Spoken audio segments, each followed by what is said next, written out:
My spirit is infinite. I don't waste moments on what's insignificant. Moments move different when you discipline. Silence teach lessons they never mention it. My bloodline needs healing. I'm reaching for magic beyond what's indigenous.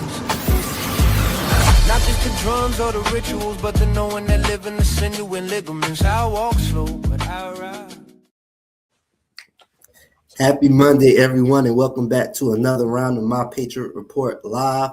I'm the bridge connecting the next generation to federal contracting. I am Rituan Hill, and with me I have the man, the myth, the legend, Mr. Ambassador of Peace, Mr. Walter Cotton III. Mr. Cotton, how you doing, man? How was the weekend? I had a good weekend. I wasn't great. It was a good weekend. I was supposed to go on a picnic with the wife, and it got derailed with a tutorial session on how to reprogram the key in her new car. So but I had a good weekend. Yes, sir. Yes, sir. Hey, that may have been the universe, giving you a signal about something, maybe. It may be. I've been trying to do as my good friend, I keep talking about her in her book, Redefining Freedom, Sophia Nelson taught me many years ago. And I remember today, the day that she said to me, Walter, I'm trying to learn how to listen to God's whisper because I'm tired of taking the ground beneath my feet. So, I'm trying to listen, more closely to rightly divide what's coming at us. Yes, sir. Yes, sir. Now, as you say that, what first thing popped up in my mind was about when you got off that cruise ship, the Viking cruise that you were on, and you didn't know exactly what was the reason why. And then a series of events happened, and included things that happened close to home. And then he was like, no, that's not it. And then this event that trickled down to what is now I guess you could say the new paradigm in federal contracting is like, that was it. So, I think that was an instance of what you were saying about, listening to God's whispers from my perspective. I think that's a reasonably good observation, Mr. Hill, because for months I was trying to figure out why I got off that world cruise that I was on. And so I think that sitting in a place that we find ourselves in right now, where we have an administration that appears to be aggressively attempting to circumvent the Constitution. We have what I believe are illegal actions out of the administration. And this $1.8 billion fund, I believe, rises to the level of fraud. And that's a big, strong accusation to be hurling at the executive branch. But I believe that the judges in the case, the 23 judges that wrote the letter, are asking the question, whether or not this is self-dealing. And so I believe that we have a threat to the Constitution that requires the patriots, we the people, to raise our voice and say to our congressional leaders, listen, we need to put a quarantine around the offending asset, which appears to be the executive branch. And we need to say to our congressional representatives, you either demonstrate your patriotic commitment to these United States and not partisan commitments, or you're going to pay the price at the upcoming ballot box or in the election of the midterm. How significant is the midterms normally versus the midterms in this season?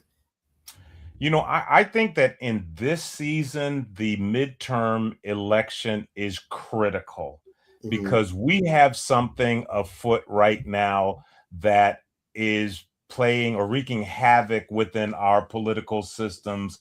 And that's this corporate ability to make unlimited contributions to our electoral process. And as a result of that, these lobby-driven political action committees have changed the game. They've changed the appetite among our elected leaders. And so this midterm election is going to be a litmus test on the patriotic consideration of our elected officials. And we are making it a moratorium on that issue by requiring our elected officials to demonstrate their patriotic position, by requiring them to demonstrate their patriotic commitment to these United States of America in advance of this midterm election. Mm-hmm, mm-hmm. Okay. Now, in regards to the insurrection, where they were, where the judges said that it was fraud, and another example, or what I would say, I would think would be another example, would be the 300 So now wait a second. Now you called the January 6th event an insurrection, right? And that is a very serious charge, right? You know, what you are asserting is that a group of citizens, a subset of these United States of America, tried to overthrow the government. And if that is fact, right, then those people would have been prosecuted for that event and found legally liable. And so if we have a situation where there was a viably defined insurrection by a group of, or a subset of the population, and those individuals were found guilty by a jury of their peers, and an administration comes along after the fact and finds it appropriate to pardon those individuals for that action, and then later come up with some shenanigan way to create a $1.8 billion or $1,776,000,000,000 budget to fund their future activities. You know, I think that is the level of overt suspect activity that requires our immediate attention as a nation. Mm-hmm, mm-hmm. Now, as you said that, the thing that popped in my mind was, how was that even allowed, right? Like, who has the ultimate say so on that? Like, is that something that Congress had a position in saying, no, that's not right? That doesn't make sense at all. If you was found guilty and now you're trying to reward them. Well, you know, there are a lot of things that a Congress with testicular fortitude could do. There are a lot of things that a Congress with a good set of coolions could have already done. You know, like, for example, the shenanigans surrounding the White House ballroom. There is nothing within the job title of the president that gives him the authority to redirect funds in the way they have been redirected for this ballroom. And when it turns out that there's a security consideration, oops, I didn't take that into consideration. We're going to have to put that particular burden on the taxpayers. A Congress with testicular fortitude would have stopped this action in its tracks. A Congress with testicular fortitude didn't have to wait for the president to say, I'll give you back the Kennedy Center. A Congress with testicular fortitude would have said the ability to change the name of that building is within our authority, right? The ability to remodel that building and is within our authority. And so what we need is a Congress that has the will of the people front and center for them. And unfortunately, because of that political action, because of the invisible hand of the political lobby, I think that we have a captured Congress that needs to demonstrate to we the people their patriotic agility. We need to recognize that, you may be on the right side of the bird or the left side of the bird, but in the middle of the bird are we the people. And we need our congressional members. If you're going to be an elected official, we need you to demonstrate your commitment to the Constitution, because we have threats to it right now that we need to put us under. So do you believe that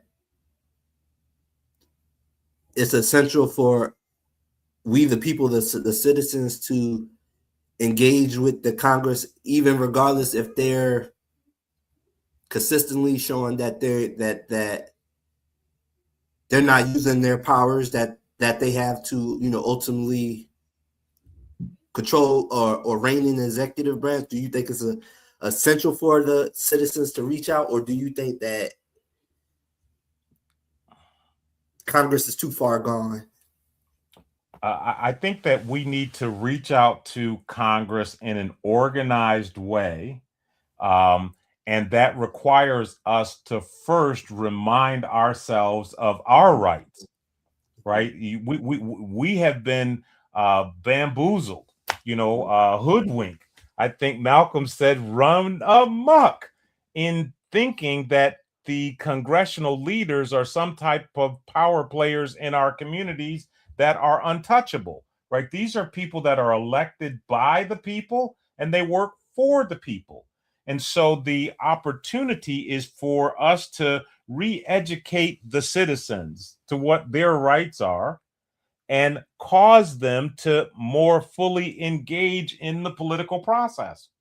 Right now, the invisible hand of the lobby has us believing that the only time that we participate in the political process is during the election, right? During the midterm, right? We're out there canvassing. During the general election, right? We're canvassing for the president, but that's not the way the system was designed, right? The system was designed for we the people to have ongoing and continuous contact with our congressional leaders. We lost that. And as a result of that loss, our Congress is out of control.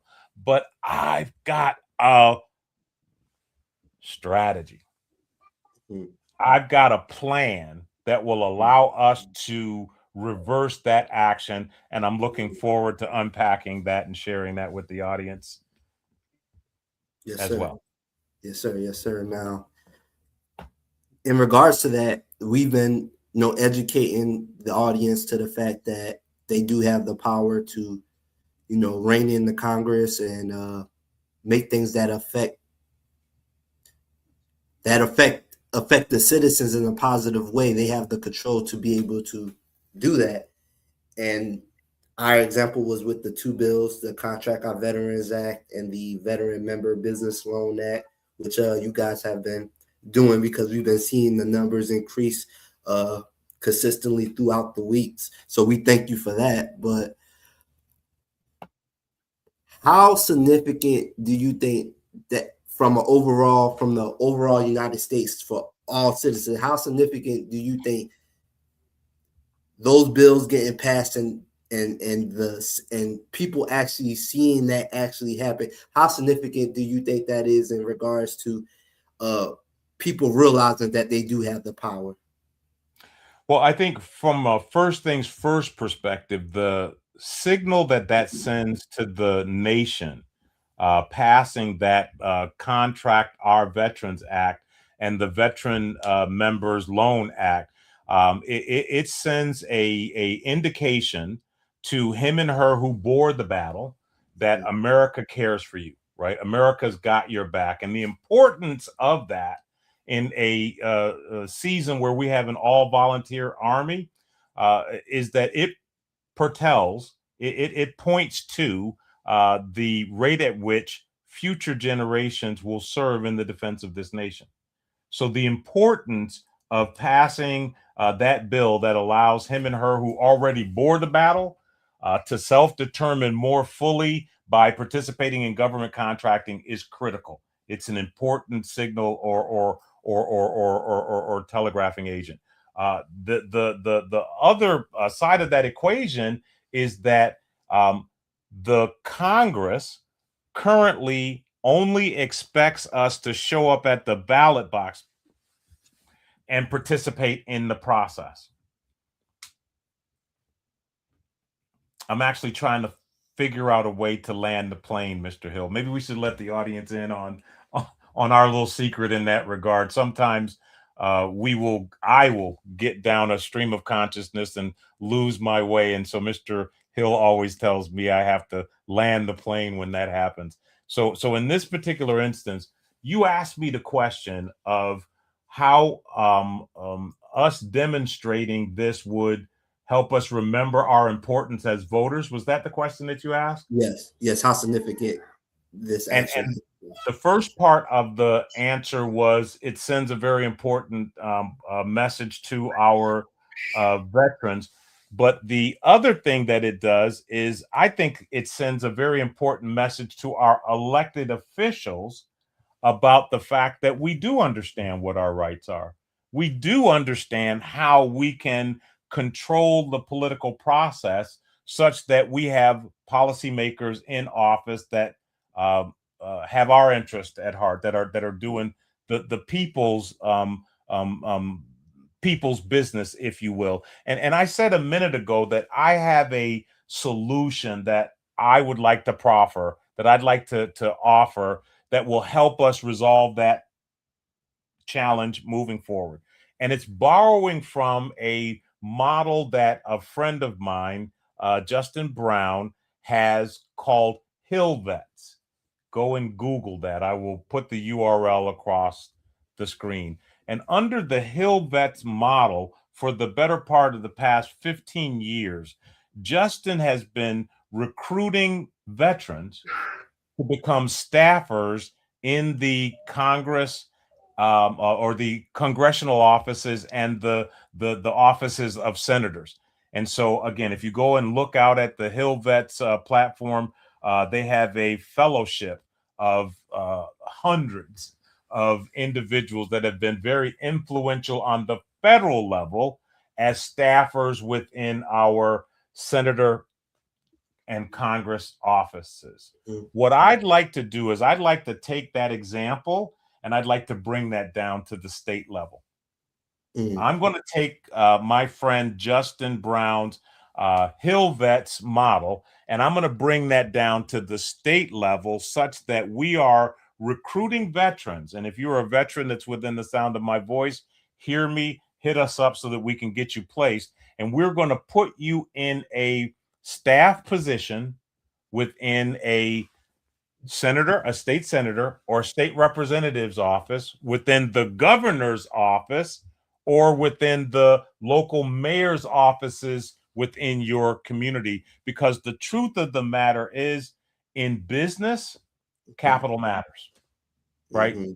And I mean that. That's a what is that called? A double entendre, right? I'm talking about capital in terms of what it takes for you to run your business. The Veteran Business Loan Act, capital matters, along with your state capitals, right? All politics at the end of the day are local. And so if we could get a relationship with those two to come together, we can get our financial needs as well as our political needs to come together. I think that we can revitalize some of these communities that are in the crosshairs of this administration. And when I say communities that are in the crosshairs of this administration, right, it doesn't take a rocket scientist to see that we have an economic tsunami that's about to hit this nation that's going to cause, at a minimum, an aggressive recession, if not the potential for a depression. And the powers that be aren't telling you this because they wanted to sneak up and surprise you, I guess, but I can read the tea leaves, right? Yeah. The price of fuel goes up at the astronomical rate that it's going up at. That means that everything else in the food basket goes up as well. Inflation goes through the roofs, and our wages don't keep pace with that. That produces a stagflation event that's going to be just choking for the nation. And so all communities are not going to fare equally. Those communities that are proactive and put in the infrastructure necessary and take advantage of this Capital Matters example I'm talking about are going to win. And I'll talk to you a little bit more about why they will win later, but we're going to put a strategy in place. And Capital Matters sounds good as a name for the strategy, where we're going to recruit and identify veterans to become staff members in our state senate, in our state representatives, in our governors and our mayor's offices to support our continued relationship with the political process. And I'll put the big talking stick down now. Yes, sir. Now, as you say that, my first thought was, man, I wish I knew about, being able to be the Hill vets and because they offer like a mentorship and a apprenticeship, correct, to get you trained and put you into these positions. I could imagine being able to get experience and learn the process of how politics work within the Congress and Capitol Hill. I could see that being very valuable to everybody. So you're saying that essentially being able to do that on a local level, it produces a rising tide, the same effects that it did federally. And could you explain exactly what that was that it caused doing that? Well, on the federal level, it gave us access to the process, right? And so when we were driving against very aggressive challenges, like under Public Law 109461, right, which is known as the Veterans First Act, where VA, an agency that owns our surname, right, resisted the requirement to put veterans first in contracting. And so we had to take them to court all the way, through to Kingdomware.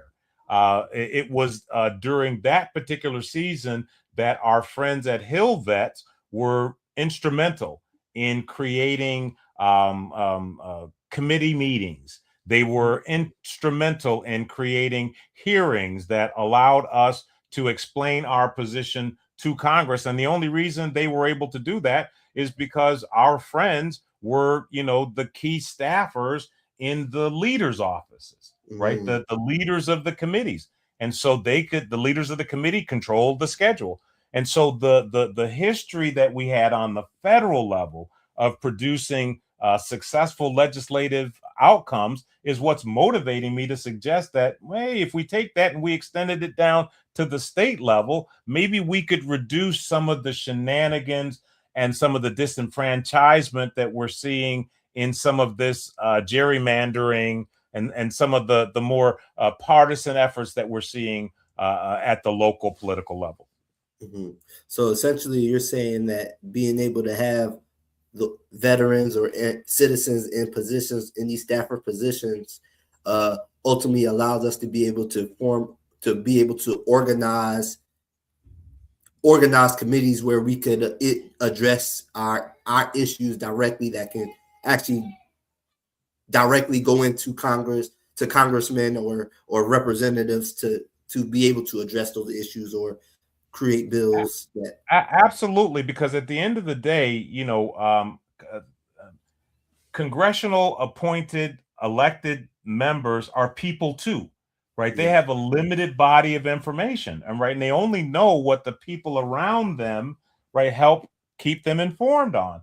And so, I mean, if they don't know what our interests are, we'll see some ill-conceived actions like what we have underway with the rule of two, right? That's a legislation that's moving through the process right now. And, Congresswoman Nydia Velázquez, right, who is the ranking member of the House Small Business Committee, took that on as a lead issue, and she's driving that as an important thing to get approved immediately. And I applaud it, right? I think it's important for us to, ultimately ratify the rule of two as, permanent, codified in law. The question that I would have raised if I was a staffer in her office is a priority perspective. right? Is that more of a priority over giving our veterans who have bored the battle the ability to participate in federal contracting, ergo support the needs of their family? Well, in a season where we have a couple of brigades of men and women in harm's way in the Middle East, right? We have 13 of them that have given the ultimate sacrifice. I don't know that I would have encouraged Congresswoman Velasquez to focus on the rule of two, right? A regulation that has been tested all the way up through the Supreme Court, right? Under the Kingdomware Act, right? If you read the decision from the justices, they referenced the FAR rule of two in their decision, right? So if it was a strong enough policy to withstand scrutiny under the Kingdomware case, I don't know that ratifying it as a permanent component of law gives us any additional strength. And so it's examples like that, which is why it's important for us to have a veteran voice in these offices so that they could just oppose, these priorities in the meetings of staff. And I know how these meetings happen because I participated in it, right? When we put together and I co-authored the contracting section of the Jobs and Credit Act of 2010, I was in those meetings, right? I talked to staff about the importance of adding a mentor protege program for disabled veterans, right, to the SBA program. And that's why you have the all small business mentor protege program, because I did not want, right, that attrition cliff that killed the 8As, right? Because most people know that once an 8A graduates, Zoom, for the most part, they're almost guaranteed to go out of business. I didn't want that attrition cliff to be there for our veterans. So I promoted, I supported, and I implemented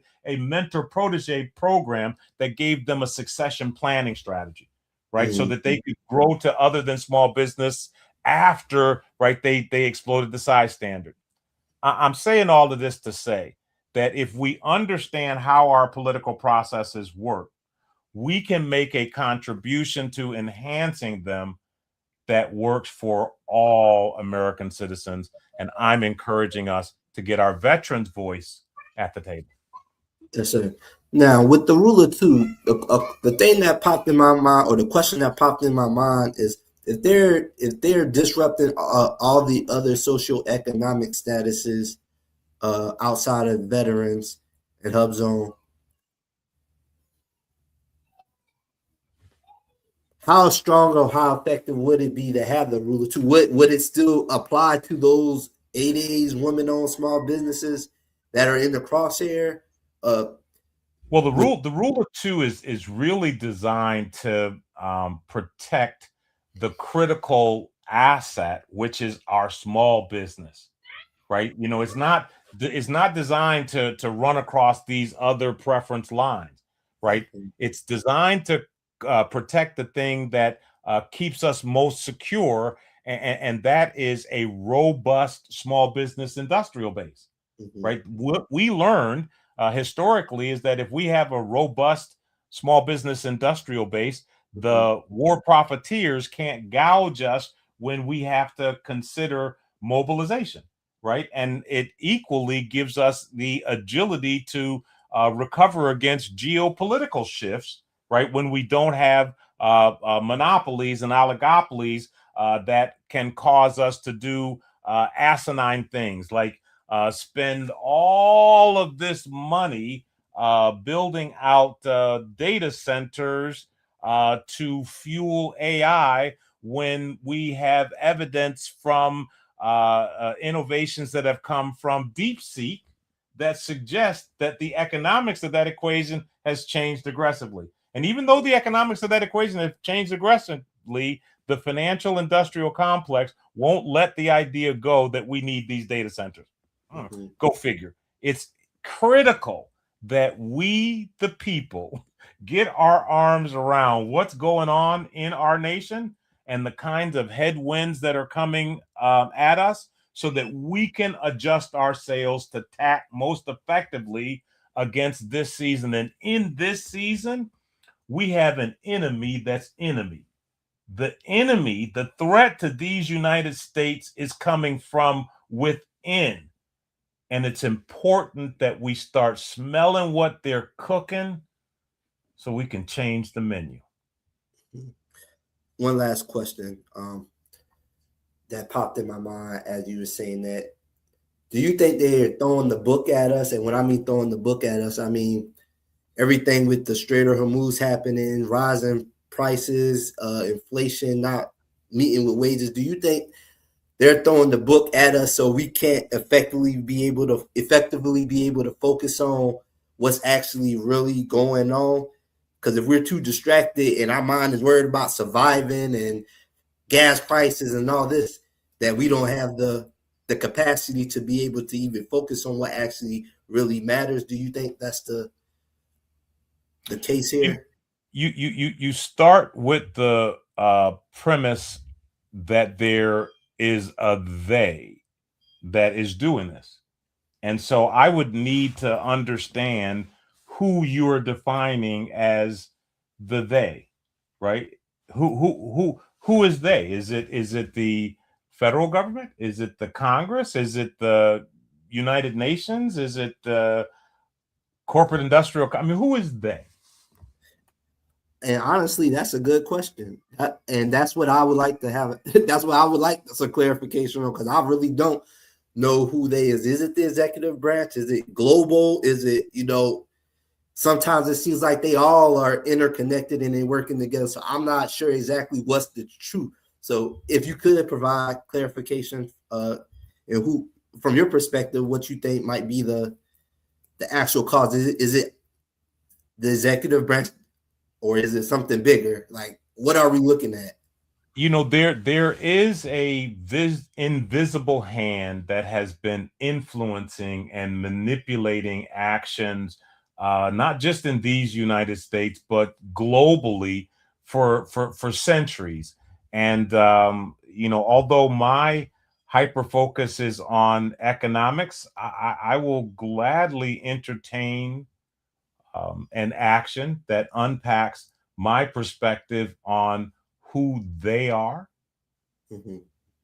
in the next episode. Yes, sir. Yes, sir. And on that note, guys, I'm Ratwan Hill, and that is the Mr. Walter Cotton III. We'll catch y'all next time.